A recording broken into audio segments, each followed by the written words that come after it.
علم النفس من الإسلام واحد نفرسه وجيدة يدقن كسوبان waxa kamid mabda koobaad waxa oranaya qofka bili aadanka aad dheeraatid aqoon ama aad ka gaabnaatid laakiinse inaad yeesitaan ula timaada wax weeyaan mid ka baxsan akhlaaqda wanaagsan taamaanid wax weeyaan markaasi dadku isku kaamid ha noqdaan mabda labaad waxa uu leeyahay qofka bili aadanka waxa uu in leeyahay inaad ku colaadiso ama aad ku caydaa meesha yeelgil laakiinse in aad wax ka bedeli kartaa waa inay jirtaa mabda afraad ee akhlaaqda wanaagsanina waxa uu ku leeyahay qofka in aad wax ku tuhunto wixii aanad markaasi indhahaaga ku aragnaa iyadana wax weyn akhlaaqda wanaagsan kuma jirto maadaama oo aanad adigu ku arag in aad waxaasi qof ku tuhunto ama ha wanaagsanaado ama ha fiicnaadee iyadu meesha kuma jirto wixii fiican uu leeyahay waad ka arki doontaa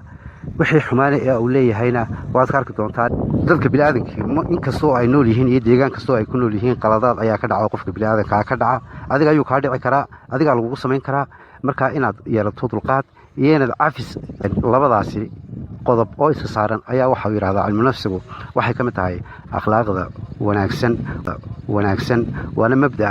shanaad way xeerka lixaad waa in la dhowrto waxyaalaha ummadda kaaga samayn kara in sumcadaada dhinaca dhaqanka iyo dhinaca diinta iyo dhinaca akhlaaqda ama ummadda ku sababi karaya in aad tuhun ay kaa qaadaan ama sawir kaa bixiyaan ficilaad aad u horseedayso in ay kaa qabi karaan waa inaad iyadana mar walba aad ilaalisaa marka lixda qodob ayaan kusoo gabagabeynayaa wassalaamu calaykum waraxmatullaahi wabarakaatuh